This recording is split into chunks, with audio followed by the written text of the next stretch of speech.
শর্মা তৈরি করার ক্ষেত্রে ইম্পর্ট্যান্ট ও প্রধান উপকরণ হচ্ছে শর্মা সস। আপনার শর্মা সসটা যত ভালোভাবে তৈরি করবেন শর্মাটা খেতে ততই ভালো লাগবে। তো আজকে আপনাদের দেখিয়ে দেব কিভাবে শর্মা সস তৈরি করবেন। এজন্য প্রথমে এখানে আমি দুটো সিদ্ধ ডিম নিয়ে নিচ্ছি। এখানে ডিমটা আপনারা বাড়িয়ে কমিয়েও নিতে পারেন।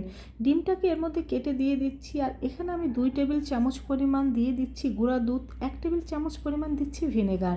এখানে ভিনেগারের পরিবর্তে লেবুর রসও ব্যবহার করা যাবে। 2 টেবিল চামচ পরিমাণ রেগুলার সয়াবিন তেল দিয়ে দিয়েছি, আর 2 টেবিল চামচ পরিমাণ দিয়েছি চিনি, আর দিয়ে দিচ্ছি চিলি ফ্লেক্স। এখানে ঝালটা আপনারা আপনাদের টেস্ট অনুযায়ী ব্যবহার করবেন।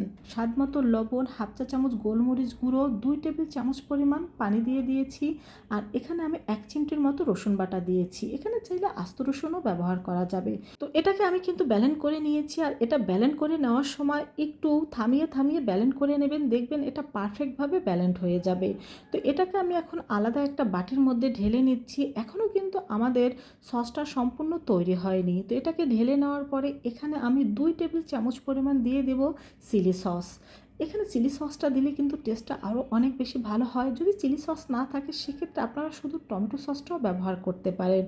আর 4 টেবিল চামচ পরিমাণ এখানে আমি টমেটো সস দিয়ে দিয়েছি। তো মিশিয়ে নিলেই তৈরি হয়ে গেল আমাদের শর্মা সস। এই শর্মা সসটা শুধু শর্মা নয়, বার্গার, স্যান্ডউইচ এগুলো দিয়ে খেতেও অনেক ভালো লাগে। বাসায় অবশ্যই ট্রাই করবেন।